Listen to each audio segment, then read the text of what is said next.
Well, driving your dream machine out of an auto dealership is one millions of drivers have, but that dream is becoming harder to attain. 3 years ago, a new car would cost just under $40,000. Now, the price of one is nearly $50,000. Toss in rising interest rates, and that car you crave could cost you up to $700 a month.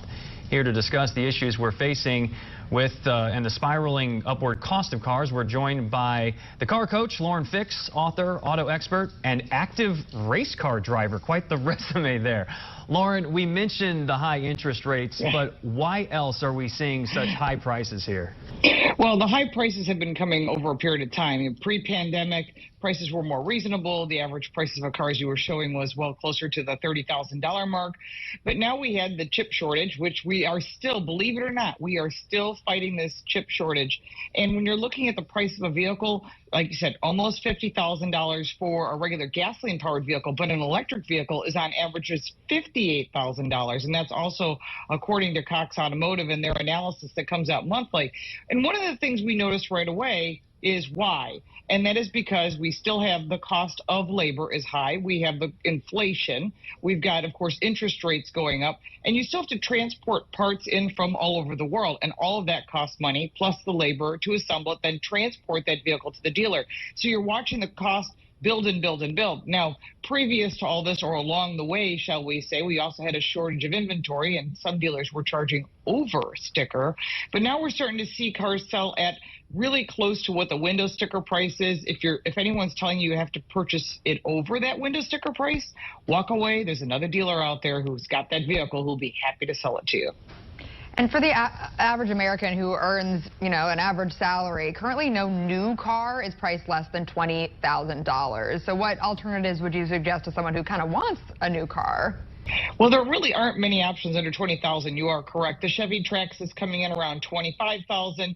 You can get into a Toyota Prius somewhere in that price range. There's a lot of stuff, a lot of vehicles available in that mid $20,000 range. But once you start looking at below $20,000, you're kind of looking at a certified pre-owned vehicle. And that's something that you might want to consider. Remember that in many cases, you're not going to be able to lease that. So it depends on the brand and what their policies are. So I would suggest that your best bet is to keep the vehicle you have and maintain it. If that's not the case, until inventory prices get a little better, and as well as what they call turns. So there's usually about a month's worth of inventory. So as of today, if they stop producing cars, they would still have a month's worth of inventory. And those turns, as they're called, are starting to increase. So we're looking at around 52 is the number you want. So that means that every 52 days, there's a turn of inventory.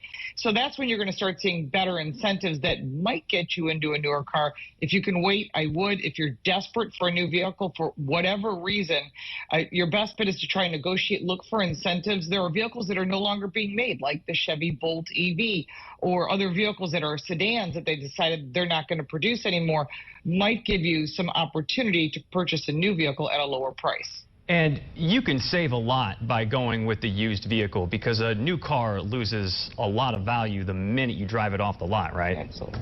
Right, about 10 to 15% depending on the vehicle. The moment you start that vehicle and you drive it off the lot, you're losing money. So let somebody else lose that initial money and buy a vehicle that's 2 years old or 3 years old. And I still know people that will buy a vehicle, drive it for a year, and say, I want something newer. And I would never do that. I don't think that's wise financially. But people do it, and they trade it in for something else. Maybe their family situation changed, or their job changed, or they're moving to a city where they don't need a vehicle, or they need a bigger vehicle. So in that case, that could be to your advantage. So keep scouring those lots. I do recommend going with the brand.